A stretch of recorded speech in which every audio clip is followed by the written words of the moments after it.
तत्सवितुर्वरेण्यं भर्गो देवस्य धीमहि धियो यो नः प्रचोदयात्। ओम नमो भगवते वासुदेवाय। सभी को मेरा अभिवादन प्रणाम।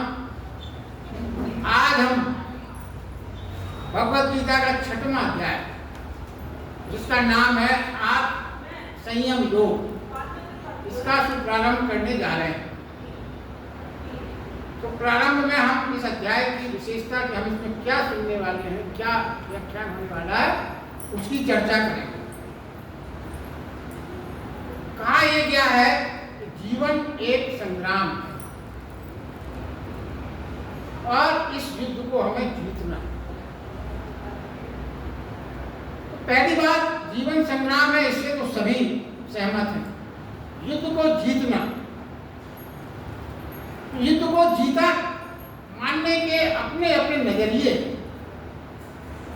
अधिकांशतः क्या है, हम समझते हैं युद्ध के जीतने के लिए शारीरिक स्वास्थ्य होना, एक तो वो जीतना है, इतनी बलशाली।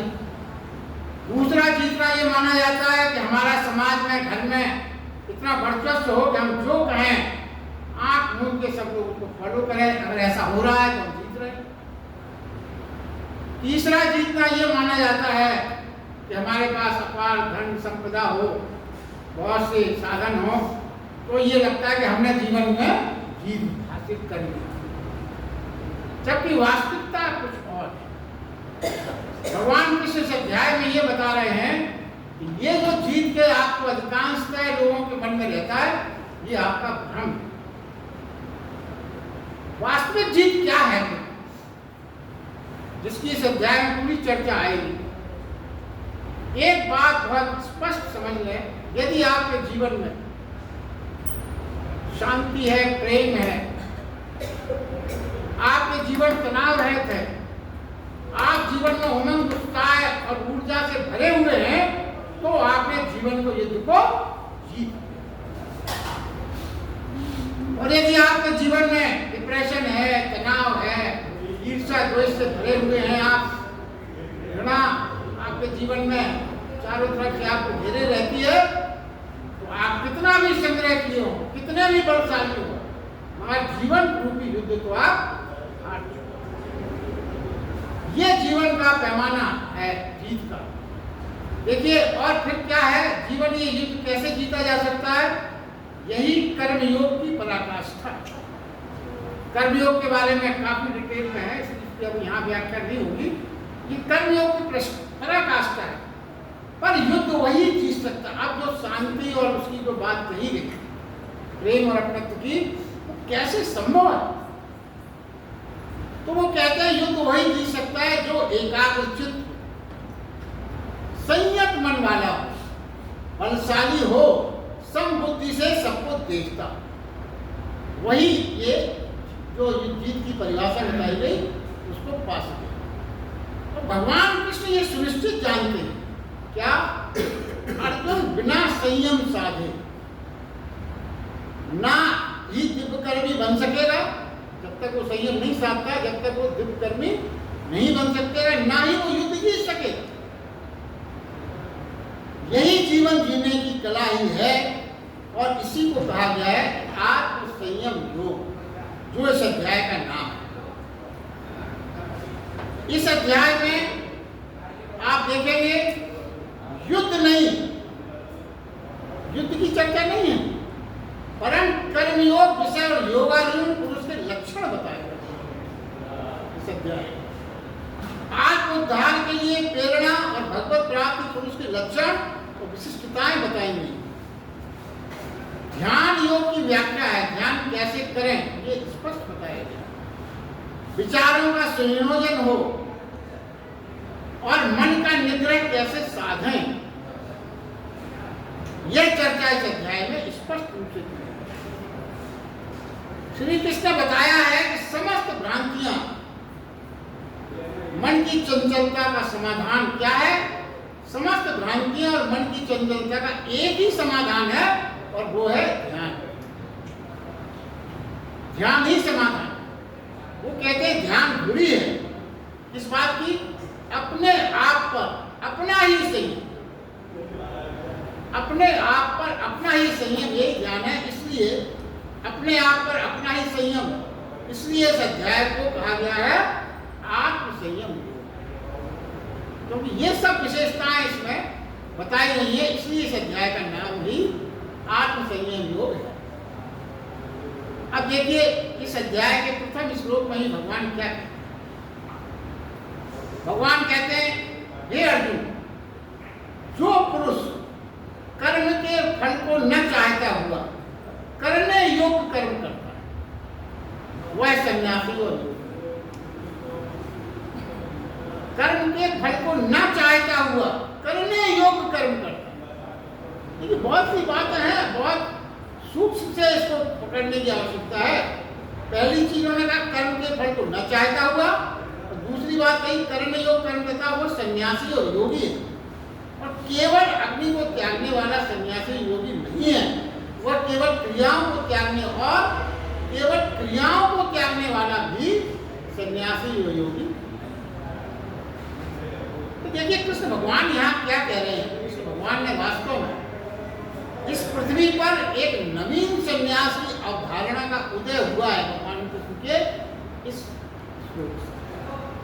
इसके पहले क्या था?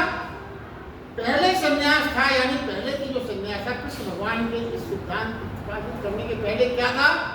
संसार से विमुक्ता, संसार से विरोध, शत्रुता, जीवन का निषेध। सन्यास की व्याख्या क्या थी? जो छोड़ दे, सब छोड़ दे, यानी कर्म को भी छोड़ दे, ग्रह को भी छोड़ दे, जीवन के सारे रूप को छोड़ दे, निष्क्रिय हो जाए, पलायन को चला जाए, हट जाए जीवन से। ऐसा व्यक्ति पहले सन्यासी माना जाता है। और श्री कृष्ण के सन्यास को श्री कृष्ण भगवान ने नया आयाम दिया इस श्लोक के माध्यम से, बड़ा स्पष्ट है। तो दोनों में मूल अंतर क्या है ये बात समझ में।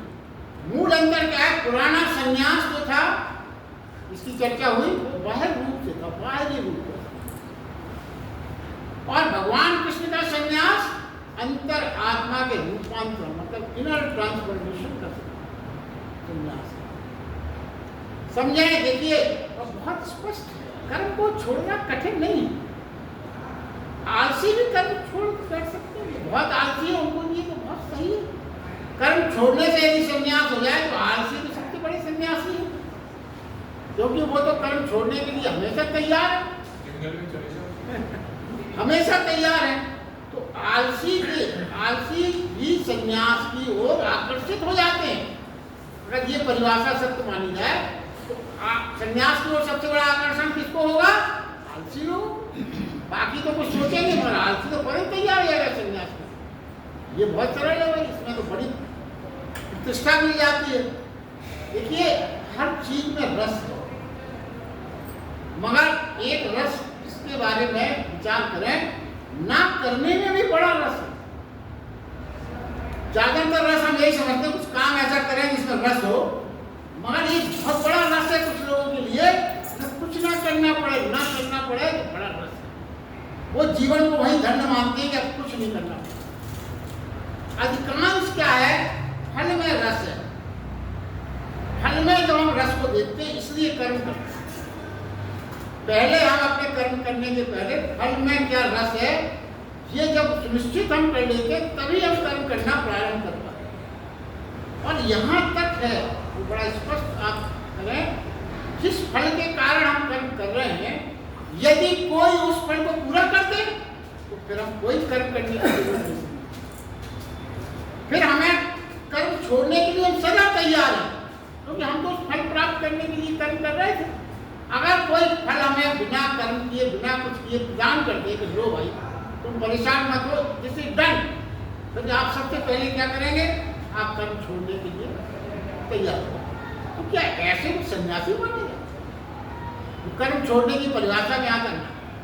अब देखिए भगवान कृष्ण जो है बिल्कुल उल्टी बात करें, है तो सीधी, मगर संसारिक लोगों को हमें आपको हमेशा उल्टी लगेगी। क्या कहते हैं वो? कर्म तुम करो, मगर फल की आशा नहीं। बड़ा उल्टा लगता है सुनने में। हम वो क्या कहते हैं कि फल की आशा के बिना, जैसे हम विचार करें तो फल की आशा के बिना कोई कर्म करेगा ही क्यों? हमारी आपकी तो हमेशा उदाहरण ये है, अगर हमें फल की आशा ना हो तो क्यों कर्म करने जाएंगे? कोई मतलब ही नहीं है काम करने का। हम चलते ही इसलिए, चलना ही जब हम प्रारंभ करते हैं, जब मंजिल मिल जाने का हमें प्रोग्राम होता है कि मंजिल पाना, इसलिए हम चलना शुरू करते हैं। आकांक्षाएं हमारी जीवित हैं, इसलिए हम श्रम करते हैं। हमारी पहले आकांक्षाएं निर्मित होती है, फिर उनको प्राप्त करने के लिए हम श्रम करते हैं। सपने हैं हमारे बहुत से, जो हम सपने देखते हैं, और उन्हीं सपनों को पूरा करने के लिए ही हम संघर्ष करते। अन्यथा कुछ नहीं करते, क्यों करें? कृष्ण भगवान तो विचित्र बात कह रहे हैं। हम और आप तो हमेशा जीवन भर सबने संसार में यही सोचा है जो अभी कहा गया। भगवान कृष्ण क्या कह रहे हैं? नाव तो खेते रहो, उस ओर किनारा है इसका ख्याल ही मत करो। किनारे का ख्याल ही मत करो, नाव खेते रहो। अब तट पर पहुंचना नहीं है तो हम नाव को तट पर पहुंचने की सोचो ही मत, और नाव खेलने में कोई ना करो। अब देखिए क्या है, नाव चलाना ही क्यों कर कोई करे? हम आप यही सोचते नाव चलाएं क्यों? पहुंचने की चेष्टा जारी रखो, वो कहते हैं। पहुंचने की चेष्टा तो जारी रखो, मंजिल का ख्याल छोड़ो। ये भगवान कृष्ण कह रहे हैं, चलने की चेष्टा जारी रखना है, वहां नहीं कि आप मंजिल का ख्याल छोड़ो, मंजिल का कोई ध्यान ना हो। अब जरा विचार करें, कृष्ण भगवान ऐसा क्यों? क्या रहस्य है इसका? क्योंकि भगवान ने कोई बात अनर्थक तो ऐसी कही नहीं। भले हम और आप ना समझ पाए, मगर हमें तो बड़ा दूर रह चुका हो और उसी को समझना। देखिए पहली बात तो ये हम और आपने कई बार चर्चा की है, जो बिंदु समझने का है, जिसके पीछे हम दौड़ते हैं, जो चीज पाने के लिए हम दौड़ते हैं, वो हमसे दूर हटती जाती है। जिसे हम पाना चाहते हैं उसे हम नहीं पा पाते। क्यों? आप कहोगे क्यों नहीं पा पाते?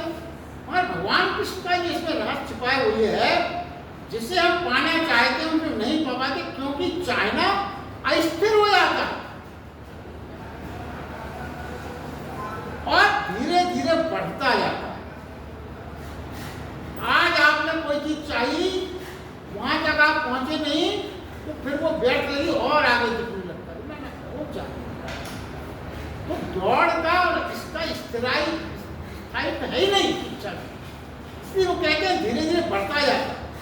आप देखिए क्या है मनुष्य की प्रवृत्ति क्या है, और उसको बहुत सरलता से समझने की बात है।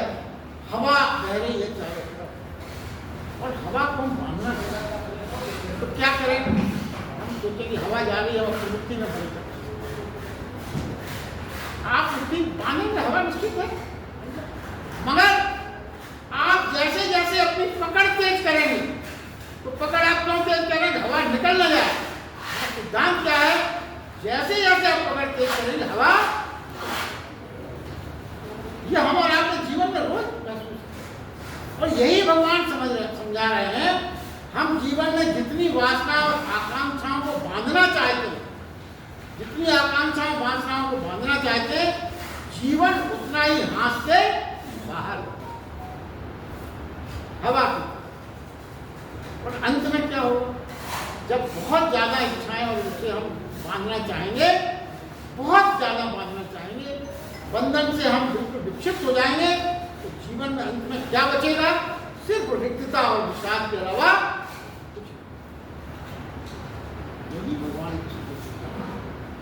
जो साधारणतः अधिकांश हम समझ ही नहीं पाते। जीवन में स्वयं रिक्तता और विषाद को कुछ नहीं बचता। जीवन भर हम अपनी आकांक्षाओं और वासनाओं के पीछे जकड़ने के लिए पीछे। तो भगवान कृष्ण कहते क्या? भगवान के समय समझा रहे हैं कि जीवन अपने में ही आनंद है, सिर्फ जीवन आनंद है, कोई वासना इच्छा ना हो। आपको जीवन है, आपके पास जीवित है, आप यही है। जीने के लिए कल की इच्छा से स्वयं को बांधना बहुत बड़ी नासमझी। जीना अपने आप में आनंद है। आप जी रहे हैं हम और आप, यही सबसे बड़ा आनंद है। यह पल आनंदपूर्ण है। आप जहां बैठे छोड़ दो आगे पीछे से, आप यहां हैं इस समय, जो कुछ भी कर रहे हैं यह पल ही आनंदपूर्ण है।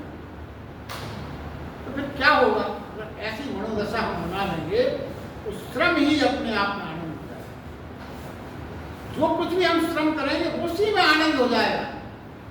तो अभी हम आनंद कहाँ ले जाते हैं? अपना फल इच्छा, क्या होने वाला नहीं, वो उसकी अगर चिंता छोड़ देंगे, अभी के पल में ही आनंद लेने का अभ्यास हो जाए वर्तमान में, तो श्रम ही आनंद हो जाएगा, कर्म ही आनंद हो जाएगा, कर्म में ही आनंद आने लगेगा। तो इसमें कोई आश्चर्य नहीं। और देखिए कितना महत्वपूर्ण इसके पीछे मनोविज्ञान छिपा हुआ है। यदि श्रम आनंद से करेंगे, कर्म आनंद से करेंगे, तो फल तो जो हमने सोचा है उसका हजारों गुना अच्छा मिलेगा। क्योंकि हमारी सारी ऊर्जा जो है वो पूरी उसी में लग गई, और जब काम अच्छा होगा तो फल अच्छा मिलेगा। जबकि लोग ये उल्टा सोचते हैं कि हम फल के बारे में सोचेंगे नहीं तो फल मिलेगा नहीं शायद। ये सब जो कृष्ण के सिद्धांत है, ये फल से हमें वंचित कर रहे हैं ना।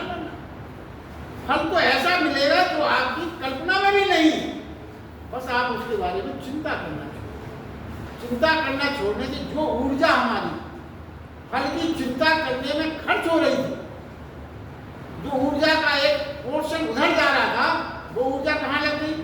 कर्म में लग गई, श्रम में लग गई। जब ऊर्जा ज्यादा लग गई तो काम और अच्छा होगा, काम अच्छा और अच्छा होगा तो फल अपने आप अच्छा होगा। ये सिद्धांत है वो छिपे हुए सिद्धांत, क्योंकि प्रत्यक्ष नहीं है, हमारे इनका ही असर होता है जीवन में। इस भगवान ने कृष्ण को समझाया है, वो क्या कहते हैं? अगर तुम, क्योंकि बहुत ध्यान से समझने की बात है, अगर तुम ही रहे तो कहीं भी भाग जाओ दुख तुम्हारे साथ। अगर तुम ही रहे, कुछ तुमने अपने में चेंज नहीं किया, तो दुख जहां तुम जाओगे वहां पहुंच जाएगा। तुम्हारे भीतर है वह दुख,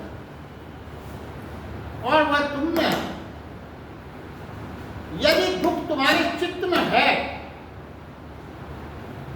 दुख तुम्हारे चित्त में है, वासना की इच्छाएं तुम्हारे चित्त में है, तो दुख छाया की तरह तुम्हारा पीछा करेगा। समझें क्या? जिस भाव से आप दुकान पर बैठे, जिस भाव से, उसी भाव से मंदिर में अगर आप जाकर बैठ जाएंगे तो कोई सुख नहीं मिलेगा।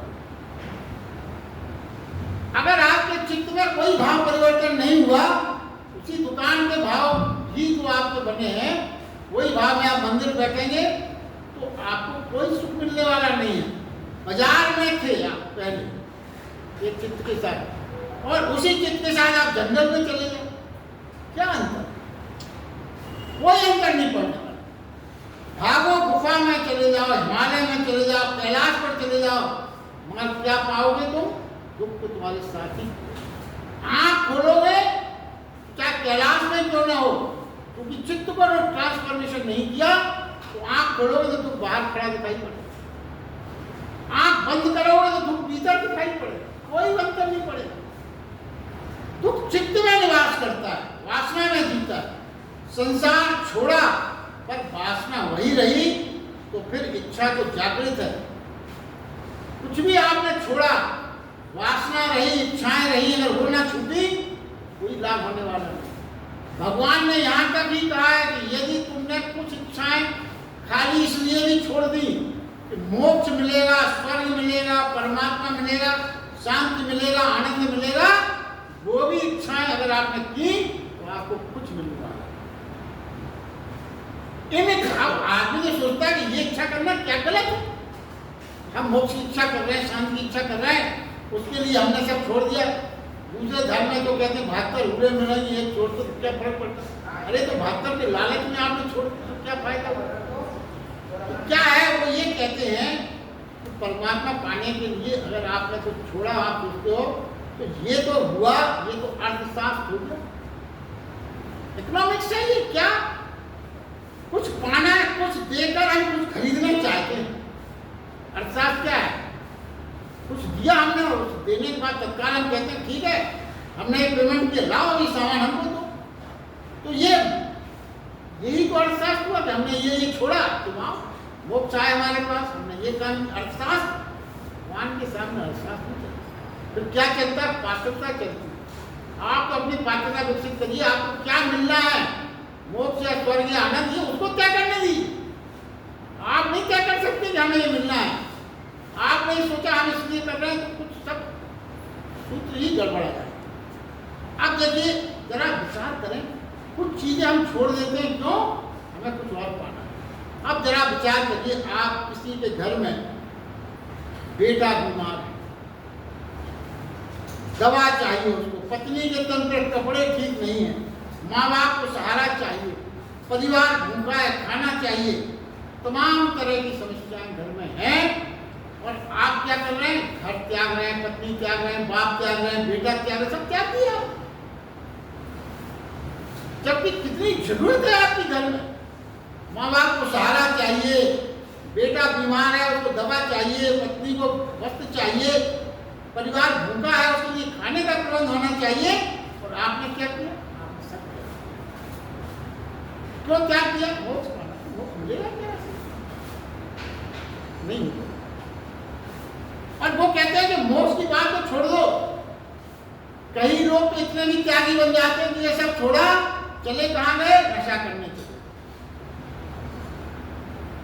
अरे ये सब झंझटें हैं, कहां चले गए? नशा करके अपनी सारी वो मूड बदल रहे हैं। कहां चले गए? पैसा कम है, जुआ खेलते बैठे, नशा करने को प्राथमिकता। अब ये देखिए, अगर ऐसा त्याग आप कर रहे हैं तो क्या है? भगवान ने बहुत स्पष्ट किया है कि ये त्याग अन्याय है उन लोगों के साथ जिनको आप छोड़ रहे हैं, ये हिंसा है उन लोगों के साथ जिनका आप इस पोजीशन में त्याग कर रहे हैं, और ये बहुत बड़ा पाप। ऐसे त्याग को भगवान ने हिंसा कहा, पाप कहा, अन्याय। क्या आप अपने कर्तव्यों को तो छोड़ते जा रहे हैं और आप दुनिया की बात कर रहे हैं। तो कृष्ण का भान सूत्र क्या है?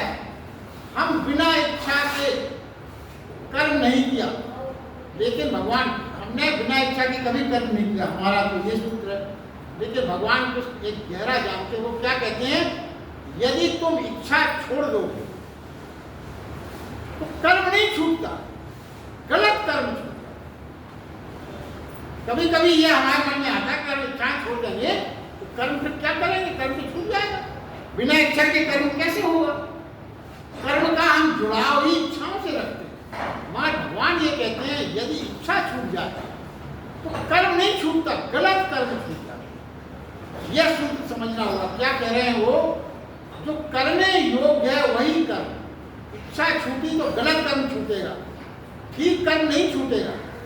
ठीक कर्म कैसे? ठीक कर्म जीवन से ऐसे ही निकलता है जैसे नदी सागर की ओर बहती है, ऑटोमेटिक है। वृक्ष में फल फूल लगते हैं, उनका एक स्वाभाविक कर्म, वो कभी नहीं छूटता। इच्छाओं के कारण जीवन में, देखिए जीवन ठीक कर्म क्या है? ठीक कर्म जो भी है मनुष्य के, जिन्हें अपन ठीक कर्म की परिभाषा में लेते हैं, वो क्या है वास्तव? जैसे वृक्ष में फल लगना, फूल लगना, वो उसका स्वभाव है, वो तो ऑटोमेटिक होगा। वैसे ही जीवन का स्वभाव, ठीक कर्म क्या है? ठीक कर्म मानव के जीवन का स्वभाव है, स्वाभाविक चीजें हैं वो। गलत कर्म जीवन का स्वभाव नहीं। इस पे ध्यान देने की बात। कोई भी गलत कर्म जीवन का स्वभाव नहीं है, सही कर्म मानव का सही। इच्छाओं के कारण देखिए अब क्या होगा, उन्होंने कहा अगर इच्छा नहीं करोगे सही कर्म होंगे, गलत छूट जाएंगे। सारे जितने भी गलत कर्म होते हैं वो इच्छाओं के कारण ही। इच्छाओं के कारण जीवन गलत कर्म करने के लिए कभी कभी मजबूर हो जाता है। अब क्या कहा गया है? स्वाभाविक रूप से सभी व्यक्ति सही है। आप किसी चोर से भी पूछो कि भाई चोरी तुमने की, वो क्या कहेगा? वो हमेशा ये कहेगा मैंने मजबूरी में चोरी की थी, मैं वैसे वस्तुतः स्वभाव से चोर नहीं। यही कहते हैं। आपने हमें कोई ये नहीं कहता कि मैंने चोरी इसलिए की कि मैं चोर हूं। आज तक आपने नहीं सुना होगा कोई ये कहे कि मैं चोरी इसलिए करता हूं, मैं चोर हूं। वो यही कहेगा मेरी बहुत मजबूरी थी, ऐसी मजबूरी थी, ऐसी आवश्यकता थी, इसलिए मुझे चोरी करना पड़ी, वैसे मैं चोर थोड़ी। सभी यही कहेंगे कि परिस्थिति बात में कुछ बुरा मैं काम कर दूं, परिस्थितियां ऐसी आ गई। इच्छाएं इतनी प्रबल होती हैं, इच्छाएं इतनी प्रबल होती है मनुष्य कि वो कहेंगी कि चलो इसे पूरा कर लो, थोड़ा बहुत गलत कर भी लो तो चलता है। हम और आप रोज आपके जीवन में ये महसूस कर रहे हैं, थोड़ा बहुत गलत तो चलता है। इतनी प्रबल, इतनी महत्वपूर्ण काम करने हम जा रहे हैं, इतनी महत्वपूर्ण इच्छा है इसको पूरी करना, तो थोड़ा बहुत गलत है तो चलता है। मकान चाहिए, दुकान चाहिए, पद चाहिए, सहज स्वाभाविक जरूरतें हैं, हम समझते हैं ये तो बड़ी सहज स्वाभाविक हमारी जरूरत। मकान चाहिए, दुकान, पद सब चाहिए। अब ये स्वाभाविक जरूरतें हैं, इनको पूरा करने में थोड़ी बेईमानी, थोड़ी कालाबाजारी करना भी पड़े तो कर लो, कोई बात नहीं। क्यों है ये भाव? क्योंकि इच्छाएं प्रबल हैं। यही तो भगवान कह रहे हैं, इच्छाएं प्रबल होगी तो गलत काम होता है, इच्छाएं न रहे तो गलत काम, सही काम होगा वही बार होगा, गलत काम हो ही नहीं। तो क्या है ये हमारी तरह तरह की जस्टिफिकेशन। अच्छे अच्छे प्रवृत्त व्यक्ति भी ये जस्टिफिकेशन देते हैं आज के समाज में। क्या फर्क पड़ता है, थोड़ा बहुत तो चलता है। अब देखिए, अच्छा कर्म वही है जो बिना इच्छा के चल सकता, और बुरा कर्म वही है जो बिना इच्छा के पैरों के चल सकता। अच्छे कर्म का एक ही अर्थ है जो जीवन के स्वभाव से निकले, जीवन से निकले। कारण क्या है? यदि इच्छाएं छोड़ दे कोई, मात्र कर्म करे। भगवान कृष्ण क्या कहते हैं, फिर से समझे, अगर इच्छाएं छोड़ दे कोई और मात्र कर्म करे तो मैं उसे सन्यासी। इच्छाएं छोड़ दे, मात्र कर्म करे तो मैं उसे सन्यासी कहता हूं। घर में रहने वाला भी सन्यासी हो सकता है यदि वो अपनी इच्छाएं छोड़ दे, तो घर में रहने वाला भी सन्यासी हो सकता है, और घर को छोड़ने वाला भी तथाकथित सन्यासी गृहस्थ। ये समझने की बात।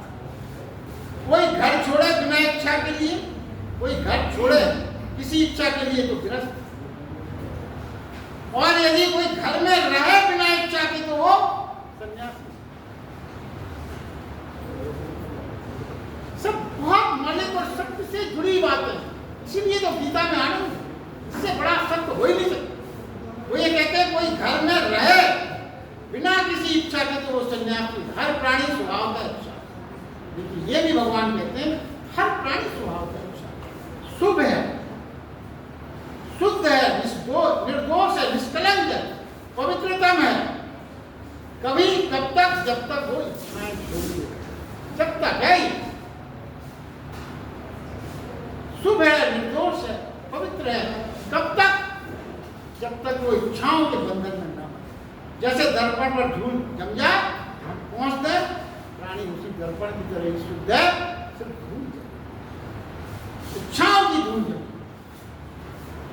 देखिए, प्राणी वही है, वही प्राणी वही रहता है, मगर अगर वो क्रोध से भरेगा, कोई भी प्राणी यदि वो क्रोध से भरेगा तो उसकी अंदर की ग्रंथियां विष छोड़ देंगी।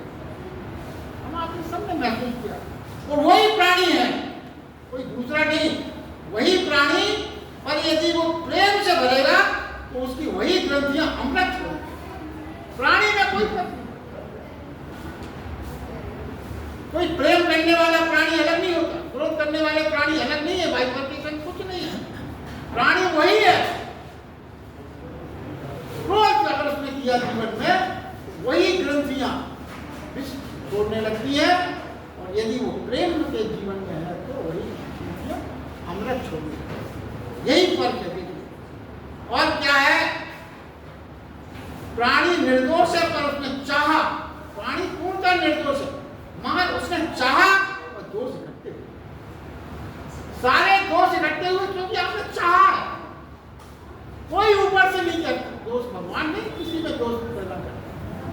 भगवान क्यों दोष पैदा करता? उसने तो आपको निर्दोष पवित्र पैदा किया, सारे दोष आप खुद इकट्ठे कर रहे हैं, खुद इकट्ठे कर रहे हैं। तो वासना शून्य, यानी वासना शून्य होना चाहिए। भगवान कृष्ण अर्जुन से बहुत स्पष्ट कह रहे हैं, क्या यदि तू युद्ध में जा, बार बार उन्होंने कहा, यदि तू युद्ध में जा, फल की आकांक्षा छोड़ दे, तो वो युद्ध भी तेरे लिए संन्यास है। यही गीता का आनंद। युद्ध भी संन्यास है। यदि तू युद्ध लड़ रहा है, संन्यास का अर्थ है जिसने अपनी अस्मिता का बोझ अलग कर दिया, अहंकार का बोझ अलग रख दिया, जिसने क्या कहा कि अब मैं समर्पित हूं। यही समर्पण ही संन्यास है। चलिए आज का क्रम यहीं तक।